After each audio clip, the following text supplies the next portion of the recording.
Bueno, mi presentación lleva por título básicamente las líneas de investigación que estamos llevando a cabo en el laboratorio y en el centro de investigación en el cual trabajo sobre detección de intencionalidad y razonamiento predictivo. No voy a hablar en detalle en cada una de ellas, pero sí voy a señalar qué cosas hemos estado haciendo en términos generales. Bueno, mi nombre es Ramón Castillo Guevara, yo soy psicólogo, actualmente dirijo el Centro de Investigación en Ciencias Cognitivas, soy profesor asociado de la Facultad de Psicología de la Universidad de Talca. ¿Ya?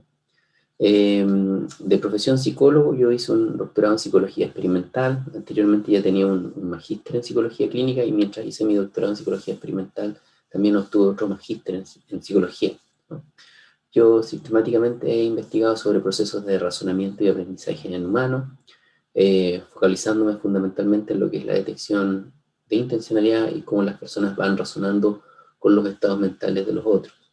Por otro lado, también he investigado cómo las personas razonan con las propiedades físicas de los objetos para tomar decisiones y a su vez cómo esos criterios de decisión son modificados a partir de entrenamiento o experiencias de aprendizaje.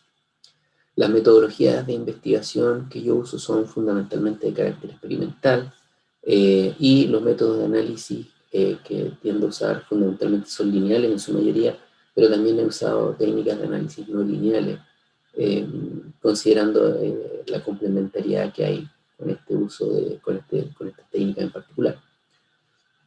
Como les señalaba, actualmente soy profesor asociado de la Facultad de Psicología de la Universidad de Talca, llevo ahí trabajando desde el año 2004 y tengo a cargo, además del centro, un programa de investigación asociativa en ciencias cognitivas. Bueno, la primera parte de la presentación tiene que ver con detección de intencionalidad y teoría de la mente. Aquí voy a referirme a dos artículos que recientemente hemos publicado el año que recién pasó con Diego Morales y con José Tolosa, con quienes llevamos a cabo una investigación, yo diría, bastante buena, ¿no? La investigación de Morales es una investigación que llevamos a cabo también con Charlotte Olivares y Francisca Miño, y hicimos una serie de experimentos y al final publicamos una totalidad de 3 de ellos, no son todos, ¿no?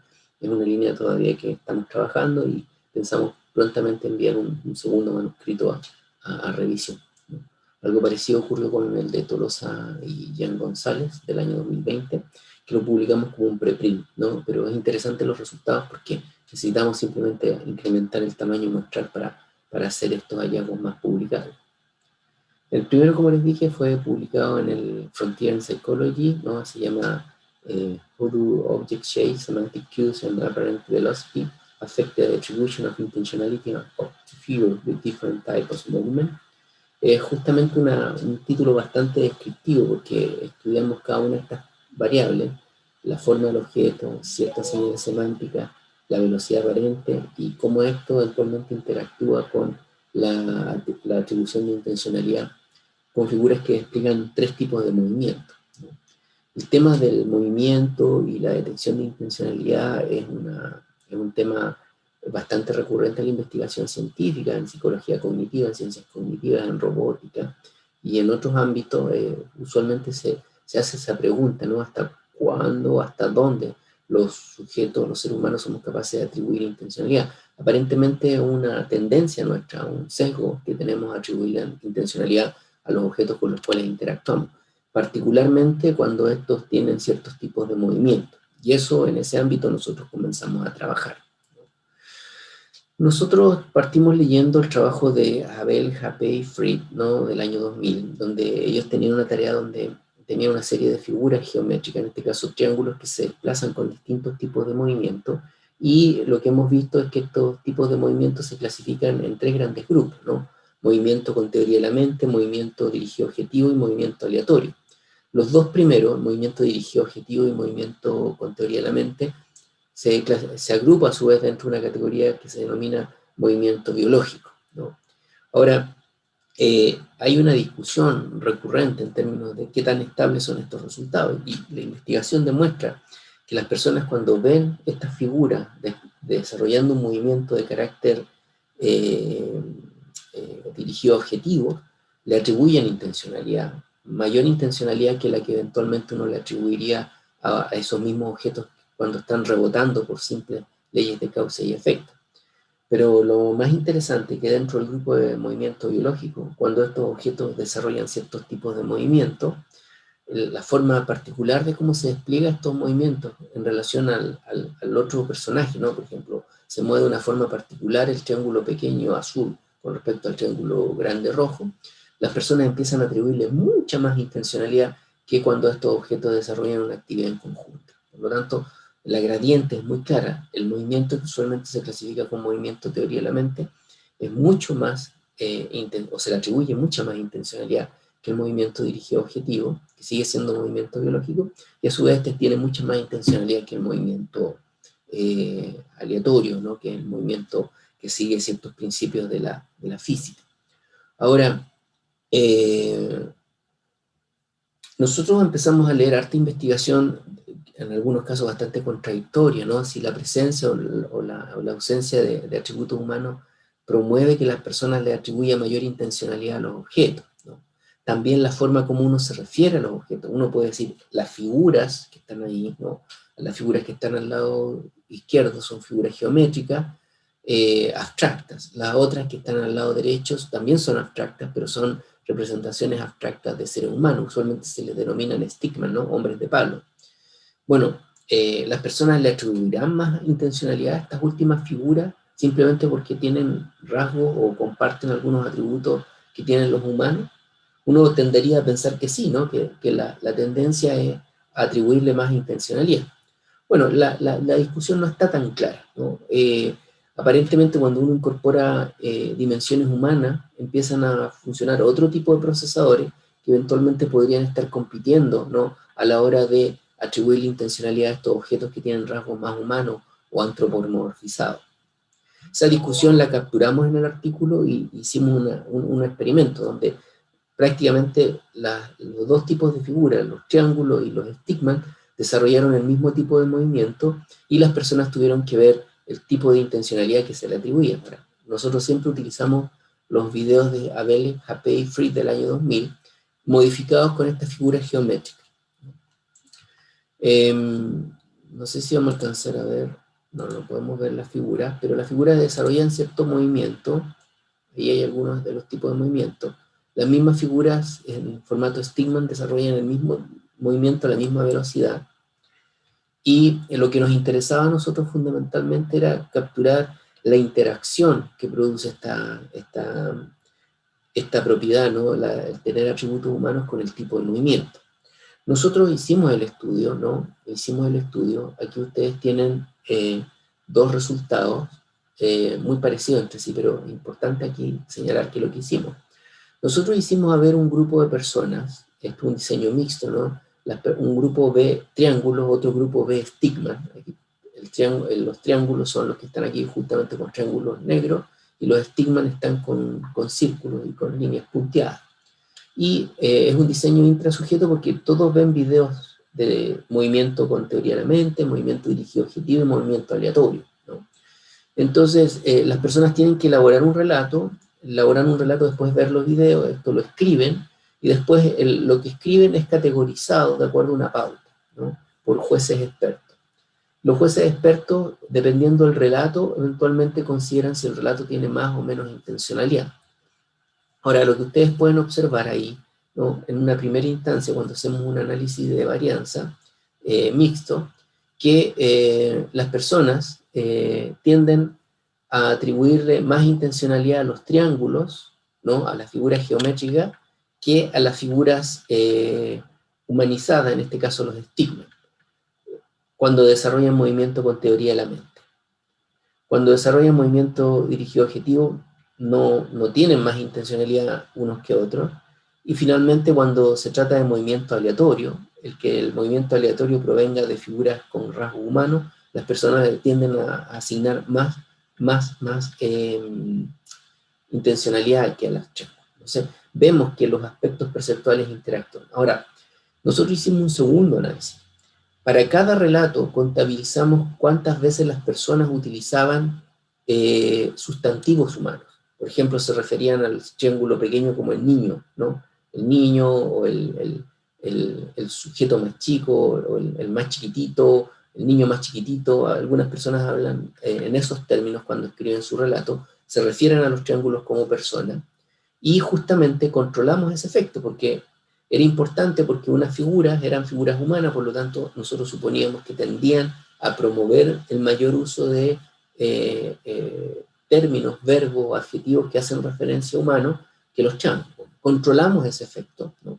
A cada sujeto le contabilizamos cuántos sustantivos humanos usó, y usamos esa variable de control, de tal manera que implementamos ahora un análisis de covarianza. Y en este análisis de covarianza encontramos prácticamente que en movimiento dirigido objetivo y movimiento aleatorio no había diferencia entre el uso de triángulos o figuras de palo, los estigmas, pero sí se acentuaba la diferencia que habíamos observado previamente entre triángulos y estigmas, ¿no?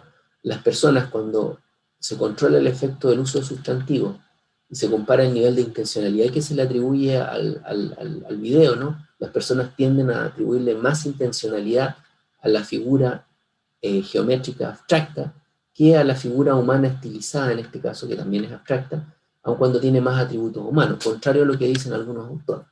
Entonces, ese es un primer elemento, ¿no? Que los aspectos perceptuales están interactuando con el tipo de movimiento de una forma muy particular. Ahora, el otro importante hallazgo es que, bueno, nosotros no observamos ningún cambio en la gradiente, ¿no? La gradiente que yo le relataba. La gente le atribuye más intencionalidad al movimiento TOM que al movimiento dirigido objetivo y que al movimiento aleatorio, ¿no? Esa gradiente permanece. Pero los atributos perceptuales, en este caso la apariencia humana de la figura, interactúa diferencialmente con un tipo de movimiento, que es el movimiento con teoría de la mente. Otro aspecto que decidimos también estudiar fue la etiqueta con la que eventualmente se lleva a cabo el estudio, ¿no? Este estudio implicó trabajar con los mismos triángulos que habíamos usado en el primer experimento. O sea, usamos como comparación el grupo que participó en el experimento 1 observando videos de triángulos, ¿no? Con otro grupo de sujetos que vieron los mismos triángulos, pero en vez de referirnos a los triángulos como figuras, porque esa es la consigna original, es decir, aquí está la figura, una figura de color azul, otra figura de color rojo. Aquí nosotros usamos una etiqueta, y la etiqueta es el señor X y el señor Y. Entonces, ya el relato es distinto, porque la instrucción induce a la persona a tratar a las figuras como personas, ¿no? Porque dice, en este lado usted se encuentra al señor X y al señor Y. Eso eventualmente, la etiqueta eventualmente podría producir un efecto. Bueno, y hacemos el mismo análisis, ¿no? Sabiendo que la etiqueta puede promover el uso sustantivo humano, nosotros controlamos el efecto. Así que básicamente me voy a concentrar acá. Los efectos principales se mantienen, ¿no? La gradiente que se observa sistemáticamente en todos los estudios. No hay diferencia entre triángulos y estigmas con movimiento TOM, no hay diferencia con movimiento dirigido objetivo, y aparece una sutil diferencia cuando uno trata a las figuras estigmas, así que a los triángulos trata como señores, que a los triángulos tratados como triángulos, como figuras. Ahí necesito clarificar, aquí se están comparando triángulos con triángulos. Entonces, triángulos tratados como figuras y triángulos tratados como personas. No hay diferencia cuando desarrollan movimiento TOM y movimiento dirigido objetivo, pero sí observamos que los triángulos tratados como personas, el señor X y el señor Y, tienen más intencionalidad que cuando eventualmente son tratados como figuras al desplegar movimiento aleatorio. Y finalmente, un segundo aspecto que necesitamos y que necesitábamos verificar es la velocidad aparente con la cual se mueven las figuras y la atribución de intencionalidad. De nuevo acá, nosotros utilizamos el movimiento humano. Sabemos que el movimiento humano, para que sea considerado humano, se tiene que mover a determinado rango de velocidad. Si es extremadamente muy lento, en este caso lo medimos en términos de frame per second, ¿no? Figuras por segundo. Entonces, si se mueve entre un rango menor a 5 frames per second, o se mueve por sobre 10, en ese rango bastante estrecho, si no me equivoco, o 16, ahí tengo que precisar, en ese rango, las figuras que se despliegan a esa velocidad son consideradas eventualmente potenciales seres biológicos. Si se mueven muy rápido o se mueven muy lento, ya ahí cambia la cosa. O sea, las personas no tienden a atribuirle la misma intencionalidad o los mismos atributos humanos. Entonces, ¿qué es lo que hicimos? Los mismos sujetos del experimento 1 que habían visto los Stigman a una velocidad, la velocidad original con la que eventualmente diseñó Japé, Fried y Havel el experimento, nosotros ahora le modificamos la velocidad, le modificamos los frames por segundo. Entonces los movemos hasta 26 frames por segundo, que es moverlos por encima del intervalo, ¿no?, en el cual se percibe el movimiento como biológico. Y ahí ustedes pueden ver que en la primera parte del estudio la atribución de intencionalidad es mayor para los triángulos que se mueven usualmente a la velocidad con la que fueron creados los estímulos. Nosotros le llamamos low FPS, porque es una baja velocidad. Y los que tienen high FPS en general aparecen por debajo, ¿no?, con un promedio mucho más bajo de intencionalidad, aun cuando no modificamos la tendencia. Ahora, hacemos de nuevo el mismo análisis, ¿no? Descontamos el efecto del uso sustantivo humano y observamos que prácticamente entre Stigman a la velocidad que eventualmente se mueven los videos originales versus los aumentos de la velocidad, no hay mucha diferencia cuando despliegan movimiento dirigido objetivo, movimiento TOM, pero sí se les considera menos humanos, ¿no?, o con menos intencionalidad, cuando despliegan mucha más velocidad al hacer movimientos aleatorios, ¿no? Estos resultados, que son bastante, diría yo, interesantes, que dan cuenta de una interacción de la cual no se tenía una claridad de cómo operaba en este tipo de tareas, nos permitió a nosotros formular un modelo que actualmente estamos desarrollando y con el cual hemos hecho otros experimentos bastante interesantes y que estamos próximos a enviar a publicación, ¿no? Pero esta es una línea de trabajo que estamos haciendo, ¿no? Ya sabemos que el tipo de movimiento es un marcador importante a la hora de distribución de intencionalidad y en ese sentido tenemos como una jerarquía. Y ahora hay otras claves semánticas de carácter perceptual, también perceptual, que tienen que ver con los atributos del objeto, pero también con la velocidad con la que se desplaza, que interactúan diferencialmente con estos tipos de movimientos. Y la idea es instigar o activar estos mecanismos en determinadas condiciones. Eso es lo que estamos haciendo con un modelo jerárquico de detección de intencionalidad. La otra investigación que hicimos fue una investigación que partió de un borrador. Estábamos leyendo sobre el test de la lectura de la mente en la mirada, que es un test que desarrolló Simon Baron-Cohen, ¿no?, una eminencia internacional en el ámbito de lo que es la teoría de la mente. Y estos investigadores jóvenes, son estudiantes de pregrado, empezaron a darle vuelta a la idea de que trabajar con este test podía ser interesante, pero ellos se habían dado cuenta que habían bastante inconsistencias. Y las inconsistencias venían básicamente por la información psicométrica, ¿no? Algunos estudios reportaban muy baja confiabilidad, otros muy alta confiabilidad. La validez también, la validez del constructo no estaba muy clara. Lo que sí el instrumento discrimina, ¿no? Este test está desarrollado para evaluar teoría de la mente a alto nivel. Básicamente, para los que no conocen la tarea, son imágenes de una región de la cara. La versión actualizada tiene 37 imágenes. El test se publicó en el año 2001. Consiste en ciertas regiones de la cara y la persona tiene que clasificar, ¿no?, la mirada de acuerdo a una etiqueta, ¿no? Dice, estas miradas que usted está observando corresponden a alguien que es celoso, celosa, está aterrado, odioso o es arrogante. En eso consiste la tarea. La persona tiene que escoger alguno de estos términos para describir la mirada. Hay varios tipos de miradas, están controlados las miradas de hombres y de mujeres, ¿no? Hay una forma bien particular de hacer este test. Nosotros lo llevamos a un formato digital, ¿no? La persona lo contesta en el computador, tiene que seleccionar las respuestas con el cursor o eventualmente marcarlas en un teclado, ¿no?, cuando corresponde. La tarea que nosotros diseñamos fue bien importante porque nosotros considerábamos que la fuente de variabilidad venía de algo que hace el test, que consiste en incorporar un glosario de términos. Para cada uno de estos términos, arrogante, sarcástico, dubitativo y así otros términos más que aparecen en cada una de las miradas, hay un glosario, como un diccionario. Así que si usted no sabe qué significa sarcástico, va y consulta lo que es sarcástico. Entonces eso le permite tener una claridad. Fíjese que mientras usted está consultando los términos, está analizando la mirada, esto no es espontáneo, la persona no pone la etiqueta espontáneamente, tiene que reflexionar bastante acerca de la mirada, de la forma como están puestos los ojos, las cejas, ¿no? Tiene que tomar una serie de información visual y posteriormente compararla con algunos de los términos que aparecen acá para eventualmente decidir cuál es lo que eventualmente está reflejando la mirada. Es un proceso bastante de razonamiento, ¿no? No solamente de percepción, de razonamiento. Y la persona tiene que consultar el diccionario o el glosario cada vez que tiene dudas. Nosotros consideramos que la fuente de variabilidad venía justamente por el uso del glosario. Y lo que decidimos fue incorporar,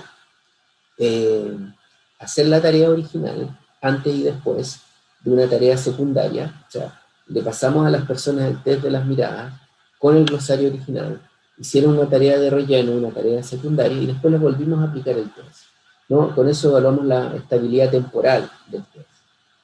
Tuvimos un tercer grupo, el tercer grupo también contestó el test, pero en vez de usar el glosario de términos que trae originalmente el test, le pedimos a las personas que elaboraran su propio glosario. O sea, si la persona sabía qué es lo que era arrogante, hiciera una definición de arrogante.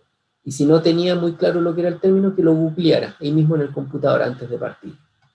Posteriormente, lo que le pedimos fue lo mismo, ¿no? Usar ese glosario en un momento, hacer la tarea de relleno, que consistía en hacer un dibujo, y después aplicarles el test nuevamente. Y finalmente tuvimos un tercer grupo, el cual no tuvo glosario, o sea, tuvieron que elaborar un glosario de términos que no tenían nada que ver con esto, o sea, eran términos que no tenían que ver con ninguno de los términos con los que aparece el test. Se le pedía otro tipo de definiciones, de nuevo las personas a nivel personal elaboraban sus propias definiciones y cuando no las encontraban, las buscaban en internet. Entonces, con eso esas personas crearon un glosario de unos términos que no tenían nada que ver con las miradas. Entonces, un grupo usó el glosario original, otro grupo usó el glosario llamemos el autogenerado, así se llama, self-generated glossary, que es la condición que a nosotros nos interesaba en particular, y finalmente el grupo que no usó glosario, porque creó un glosario pero con términos que no le servían para esta tarea, ¿no? Y también ese grupo hizo el test antes, hizo la tarea de relleno y finalmente se le aplicó el test después. O sea, era un diseño experimental de 3 grupos con mediciones pre y post, una tarea de relleno que no tiene ningún objetivo, ¿no? O sea, es simplemente esperar un tiempo para volverles a aplicar el mismo cuestionario. Todas estas imágenes aparecían aleatoriamente. Entonces aquí tenemos nosotros los indicadores de fiabilidad. Ustedes se pueden dar cuenta que la fiabilidad en general del instrumento es muy baja. Aquí tenemos el grupo que contestó el glosario original. Esta es la consistencia interna del test en la primera aplicación. Esta es la consistencia interna durante el retest. Ahí tenemos el KR20 por si acaso. En la condición autogenerada, la consistencia interna es un poquito mayor, de 0.46, y en el retest de 0.70. En la condición de no glosario, o sea, la persona elaboró un glosario de términos que no le servían, así que no lo usó durante la tarea, tuvo una consistencia de 0.23 y una consistencia de 0.48 en el post-test. Cuando calculamos la estabilidad temporal a través del Spearman-Brown, nos encontramos en general, ¿no?, que la correlación que había entre la primera aplicación y la segunda aplicación era bastante alta para el glosario original y muy parecida para el glosario autogenerado, pero no era significativa para el glosario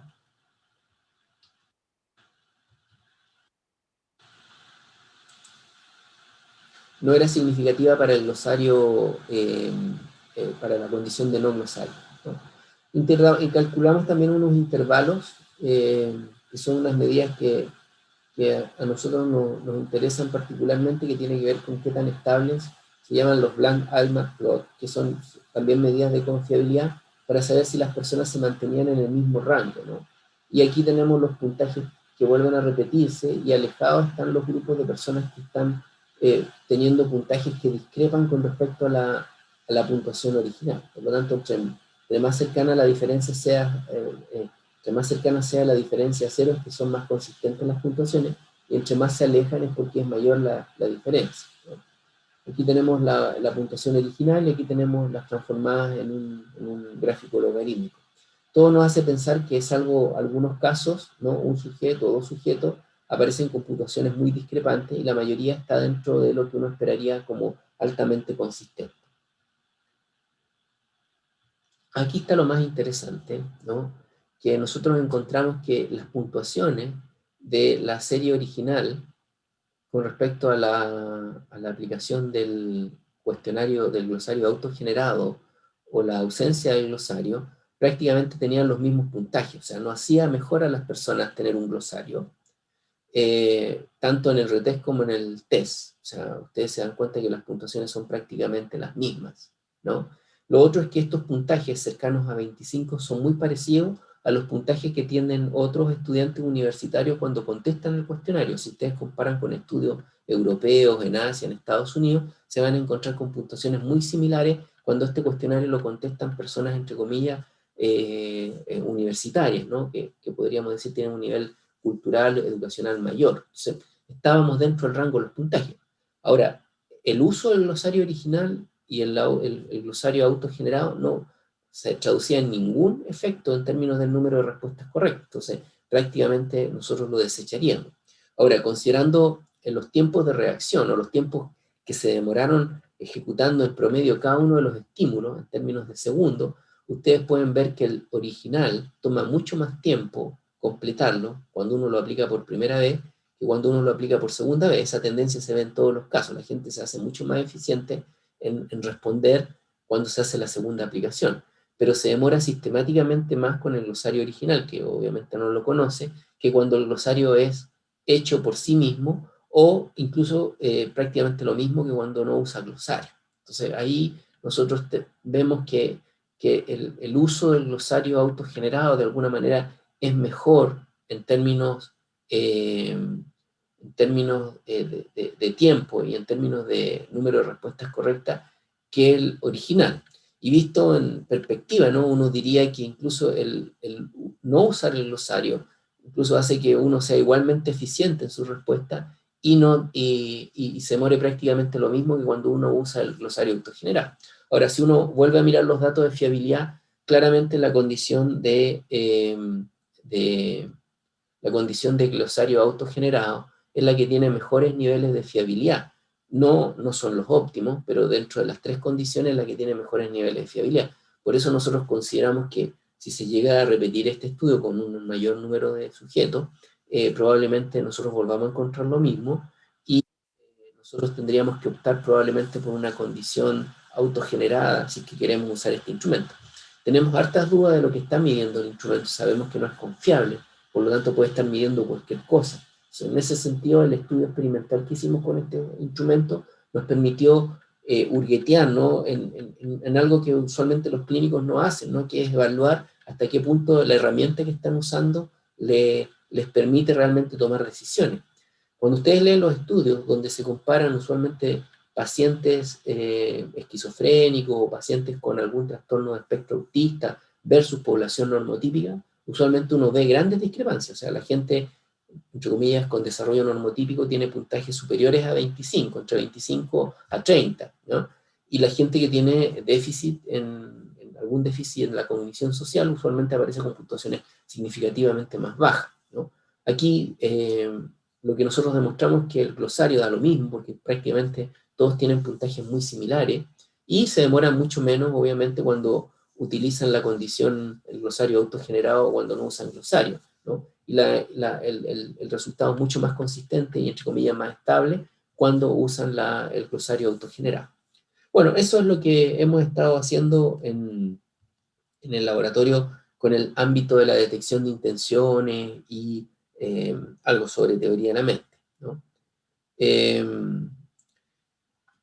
esta es otra tarea que hemos estado desarrollando que tiene que ver con el aprendizaje predictivo, así lo dice, así está clasificado, pero yo creo que no tiene que ver necesariamente con aprendizaje, salvo en una fase de la tarea, sino que tiene que ver con razonamiento, ¿no? Básicamente con creencias que la gente tiene acerca de por qué los objetos se hunden, ¿no? Aquí la pregunta, aquí no se alcanza a distinguir, ¿eh? Pero voy a modificar la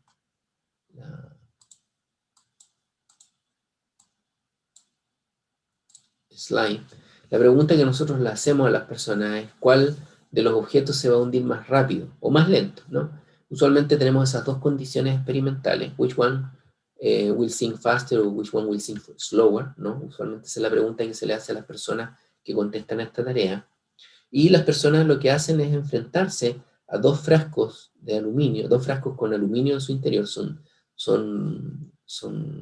se llama?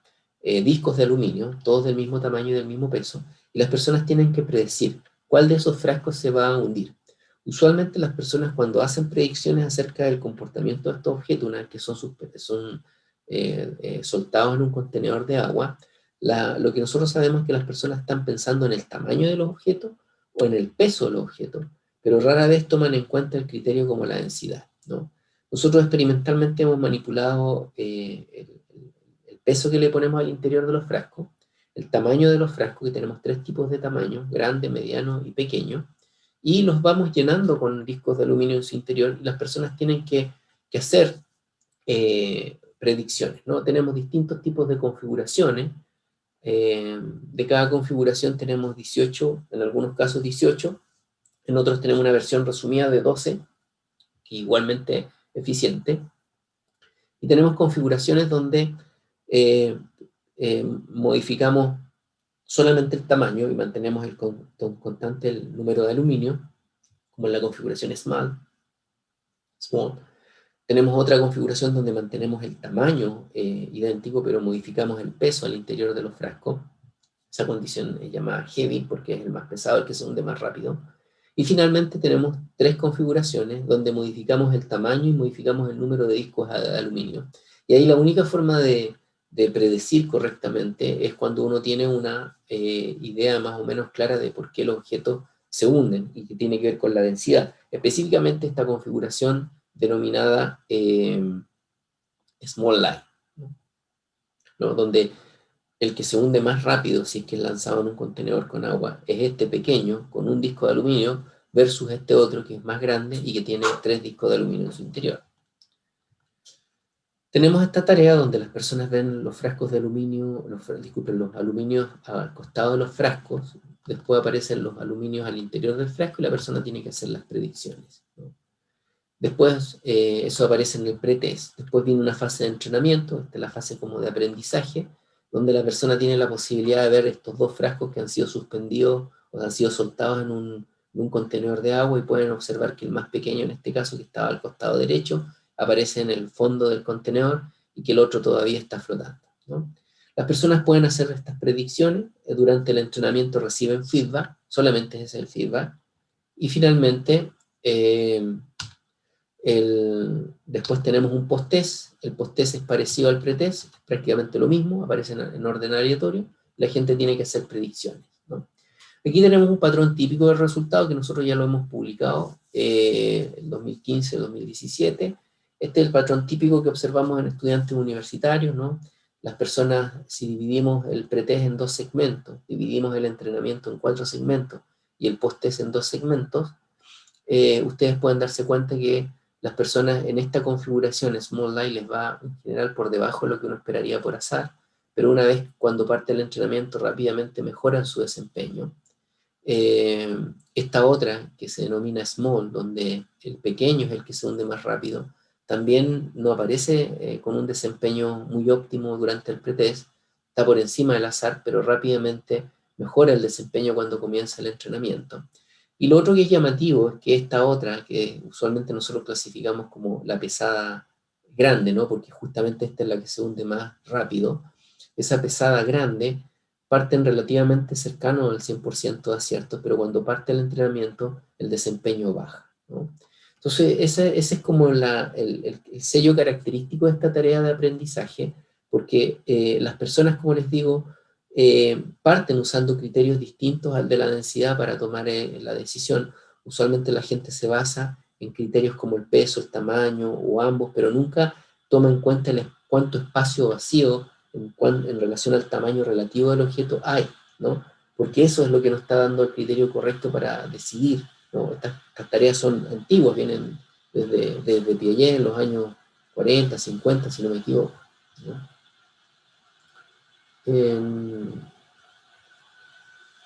Ahí están las publicaciones que hemos hecho al respecto con esta tarea. Hemos encontrado patrones relativamente distintos cuando las personas tienen que hacer la predicción acerca de cuál de los dos objetos se va a hundir más rápido versus cuándo se va a hundir más lento. Fíjense que son los mismos objetos, pero en la sola pregunta, ¿no? Predecir el hundimiento rápido o predecir el hundimiento lento de los objetos genera patrones de respuesta cualitativamente distintos. Los efectos que nosotros vemos son básicamente efectos de interacción significativos. Aquí las personas capitalizan mejor el feedback con este tipo de ensayo cuando están respondiendo a la pregunta ¿cuál se hundirá más lento? Mientras que esas diferencias no son tan notorias cuando hacen la predicción acerca del hundimiento más rápido, ¿no? Estos son algo que nosotros hemos estado analizando también, los distintos clústeres, ¿no? De cómo las personas van transitando de distintos clústeres a otros, dependiendo de sus decisiones previas. Entonces, lo que observamos es que muy pocas personas utilizan los criterios basados en la densidad. La mayor parte de las personas van transitando por clústeres que hacen pensar que están discriminando entre la configuración que ahí aparece en color azul, que es la Big Heavy, con la que aparece en color rojo, que es la Small Light. Nosotros dudamos que las personas tengan representaciones estables acerca de por qué los objetos flotan, ¿no? Eso es algo que desechamos a partir de esta tarea, sino que son impresiones que van cambiando momento a momento, y básicamente eso lo podemos trazar por la inestabilidad con las personas se mueven durante la tarea de un clúster a otro, ¿no? Eso es lo que estamos haciendo en el laboratorio. Aquí, ¿qué más le iba a mostrar? Estamos haciendo análisis de patrones para cada persona en condiciones individuales, y estamos haciendo el seguimiento ocular de las personas mientras desarrollan esta tarea, ¿no? Básicamente nos fijamos en la dilatación pupilar. Hemos encontrado resultados bastante interesantes. Las personas miran de manera distinta los frascos dependiendo de la condición de hundimiento lento o hundimiento rápido. Y aparentemente, igual como les decía yo, capitalizan de mejor manera el feedback en la condición de hundimiento lento. También miran de mejor manera, o sea, empiezan a mirar los discos de aluminio y terminan mirando más el espacio vacío en la condición de hundimiento lento que en la condición de hundimiento rápido, ¿no? Y ahora, ¿qué es lo que estamos haciendo con esto, ¿no? Estamos formulando un modelo que permite eventualmente caracterizar cómo las personas razonan con los objetos. Pero estos gráficos particularmente tienen que ver con que el promedio que yo les mostraba oculta mucho la variabilidad individual, porque cada gráfico, como ustedes pueden darse cuenta, tiene un patrón de desempeño distinto, que nosotros hemos logrado clasificar, ¿no? Tenemos una categorización de los patrones de respuesta, dependiendo de cómo las personas parten respondiendo este cuestionario, esta tarea experimental. Entonces, voy a poner solamente un caso, ¿no? Este sujeto, en el pretest, parte respondiendo muy mal esta configuración que se denomina small, y el small light, y es parecido a este otro que tiene aquí en este costado, ¿no? Aquí este sujeto con este otro también se parecen porque parten muy parecidos, ¿no? Pero hay otros que no, ¿no? Hay otros que parten haciéndolo muy mal solamente con el rojo, que es el small, ¿no? Aquí tenemos otro caso, y en las otras les va bastante bien. Entonces, nosotros podemos identificar configuraciones de sujetos, como los clústeres que les mencionaba, a partir del desempeño individual, y podemos ver cómo esas personas particularmente están mirando los frascos cuando están sometidos a esta tarea, que en una primera instancia se define como una tarea de razonamiento, pero cuando comienza el feedback se empieza a transformar en una tarea de aprendizaje. Eso es lo que les podría contar acerca del laboratorio y de lo que estamos haciendo actualmente.